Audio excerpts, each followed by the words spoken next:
Hello everyone, welcome back to another video. In this video guys, I'm going to show you how to fix cannot verify payment information. Contact Apple support for more information. So if you have this error while adding your payment method into your Apple ID, if you want to purchase something in app purchase or from the App Store, you really want to add the card and you're getting this error, you are not able to purchase Apple Music or anything.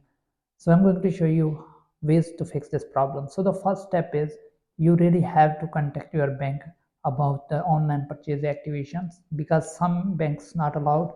You have to manually call them to activate your online purchasing system. So once you have contacted your bank, and they'll let you know that online payment is activated on your credit card, then you can add it to Apple Store or App Store. You won't get this error. And the next step is, even the online banking is active and still you are getting this error, then for more information make sure that you contact to the Apple service. They will help you. Maybe there are some restriction in your Apple ID and they will remove the restriction, and you will be able to add your card into the App Store or anywhere in the iPhone to purchase something, or you, if you want to really purchase Apple Music or any app in purchase.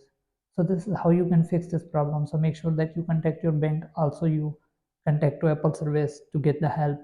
So hope this video helps you. If it does, then leave a like and comment. Thanks for watching. See you in the next video.